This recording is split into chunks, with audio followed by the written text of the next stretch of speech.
علیکم ورحمۃ اللہ وبرکاتہ۔ آج شروع کریں گے تختی نمبر 14 رائے ساکنہ و مشددہ۔ تو آج ہم نے یہ سمجھنا ہے کہ کون سی راہ پر ہوگی اور کون سی راہ باریک ہوگی۔ تو سب سے پہلے اس راہ کے بارے میں جاننا ہے جس پر زبر زیر پیش ہو۔ تو جس پر زبر یا پیش ہوگا وہ راہ پر ہوگی، اور جس کے نیچے زیر ہوگا وہ راہ باریک ہوگی۔ اب راہ ساکن جس راہ پر جزم ہے اس کو کب پر اور باریک پڑھیں گے؟ تو راہ ساکن سے پہلے زبر یا پیش ہو تو راہ کو پر پڑھیں گے، اور اگر راہ ساکن سے پہلے زیر ہو تو راہ کو باریک پڑھیں گے۔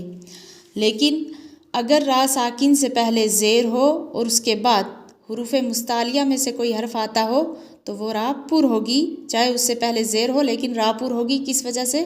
حروف مستعلیہ کے 7 حرفوں میں سے کوئی حرف آ جائے۔ حروف مستعلیہ 7 ہیں: خا، صاد، ضاد، غین، طا، قاف، ظا، جن کا مجموعہ ہے خصا، زغتن، قیز، پیچھے بتایا تھا میں نے۔ تو اس 7 حروف میں سے کوئی حرف آ جائے تو پھر راہ کیا ہوگی؟ اگر اس سے پہلے زیر بھی ہے تب بھی راہ پر پڑھی جائے گی۔ تو یہاں شروع کرتے ہیں، یہاں سے لے کے یہاں تک جتنے حروف ہیں، جتنے لفظ ہیں، سب میں راہ پر ہوگی۔ اور جس سے پہلے زیر ہے وہ راہ کیوں پر ہوگی تو وہ اس لفظ کے پڑھاتے وقت اسی وقت میں سمجھاؤں گی کہ یہ راہ پر اور باریک کیوں ہوگی، تو غور سے دیکھنا۔ اعوذ باللہ من الشیطان الرجیم، بسم اللہ الرحمن الرحیم۔ ارسلنا، حمزہ را زبر ار، سین لام زبر سل، ارسل، نون الف زبر نا، ارسلنا، راہ پر ہوگی، راہ سے پہلے زبر ہے۔ قرآن، قاف را پیش قر، حمزہ کھڑا زبر آ، قرآ، نون دو پیش نن، قرآن۔ یغرر کا، یا غین زبر یغ، را پیش رر، یغرر، کاف زبر کا، یغرر کا، را یہ بھی پر، اس سے پہلے بھی پیش ہے، اس سے پہلے بھی پیش ہے، اس لیے یہ دونوں راہ پر ہوں گی۔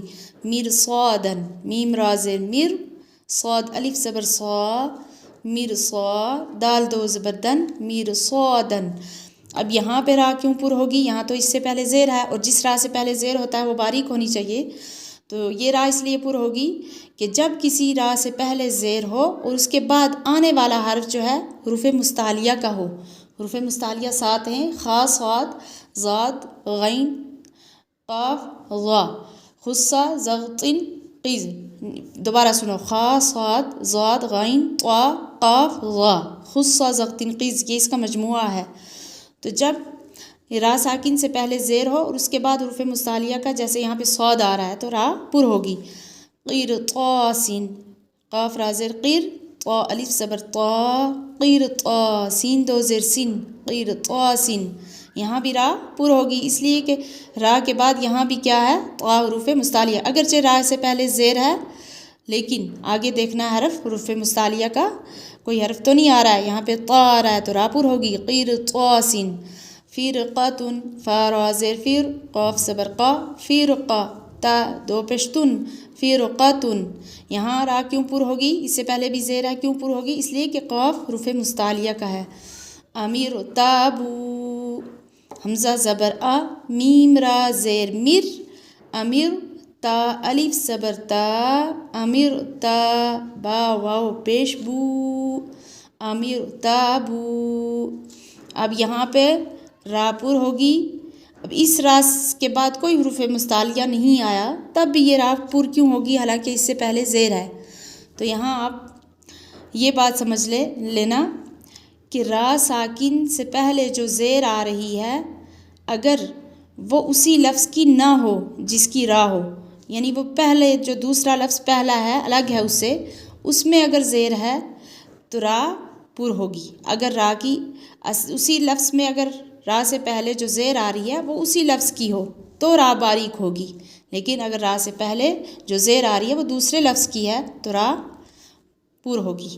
رب ارجعون، را با زبر رب، با را زیر بر، ربر، جیم زیر جی، رب ارجی، عین واو پیش او، رب ارجعو، نون زبر نا، رب ارجعون، یہاں راہ پر ہوگی۔ کیوں؟ راہ سے پہلے جو زیر ہے وہ دوسرے لفظ کی ہے، یہ الگ لفظ ہے اور یہ الگ لفظ ہے۔ اگر راہ سے پہلے زیر جو ہے وہ دوسرے لفظ کی ہو تب بھی راہ پر ہوتی ہے۔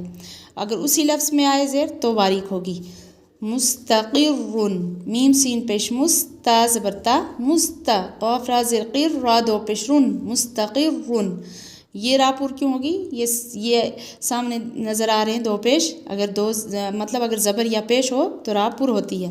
ففروا، فا زبر فا، فا را زیر فر، ففر را واو پیش رو، ففروا یہاں بھی را پر پیش ہے اس لیے پور ہوگا.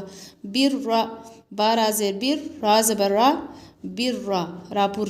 برن، با را زیر بر، را دو پیش رن برن، یہاں پیش یہاں زبر اس لیے دونوں پور. مرتن، میم را زبر مر، را زبر را، مر را، تا دو زبر تن، مرتن. تو را پر یہاں کیا ہے؟ زبر ہے اس لیے یہ بھی پور ہوگی. تو یہ جو بتایا کہ را ساکن سے کے بعد حروف مستعلیہ کا کوئی حرف ہو اور اس را سے پہلے زیر ہو تو وہ بھی پور ہوگی، یا جس را سے پہلے زیر دوسرے لفظ میں ہو تو وہ پور ہوتی ہے. اسی طریقے سے ایک اور را کہ جس را سے پہلے زیر ہو اور وہ کسی دوسرے لفظ کی نہ ہو لیکن زیر عارضی ہو، اصلی نہ ہو، تو اس وقت بھی را پور پڑیں گے. تو جب کسی را پر وقف کریں گے اس وقت را کو ساکن کر دیں گے، یعنی وقف کرتے وقت ہر حرف آخری حرف ساکن ہوتا ہے تب وقف ہوتا ہے وہاں پہ.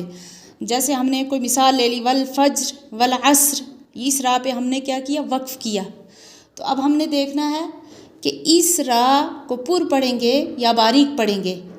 یعنی یہ را جو ساکن ہو رہی ہے اس سے پہلا حرف بھی ساکن ہے، پھر اس سے پہلا حرف متحرک ہے یعنی زبر زیر پیش والا ہے. تو اس کا کیا قاعدہ ہے؟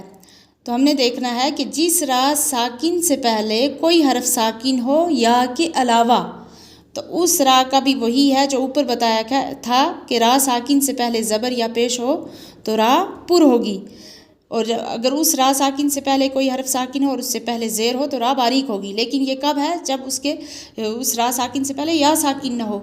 اگر را ساکن سے پہلے یا ساکن آ رہی ہے، اس سے پہلے اگر زبر یا پیش یا زیر کچھ بھی ہو جائے تو را ہر حالت میں باریک ہی پڑھیں گے، پور نہیں کریں گے. جیسے مثال ہے خبیر، یہاں خبیر را پر وقف کرتے ہوئے را ساکن ہو رہی ہے تو را ساکن سے پہلے یہاں پہ یا ساکن ہے، تو یا ساکن سے پہلے با کے نیچے زیر آ رہی ہے تو را باریک ہوگی. اسی طریقے سے خیر ایک مثال ہے، تو خا یا زبر خی، را زیر ری، خیر را ساکن ہو رہی ہے تو را ساکن سے پہلے یہاں پہ یا ساکن ہے اور اس یا ساکن سے پہلے زبر آ رہا ہے، تب بھی یہ را باریک ہوگی. یہ کب ہوگا؟ جب را کے اوپر وقف کریں گے اور اس سے پہلے یا ہوگی اور وہ یا بھی ساکن ہوگی، اس سے پہلے چاہے زبر ہو زیر ہو کچھ بھی ہو تو را ہر حالت میں باریک پڑیں گے. تو یہ را کا قاعدہ آپ کو سمجھ آ گیا ہوگا. تو اگلے سبق تک اجازت دیجیے. اللہ حافظ.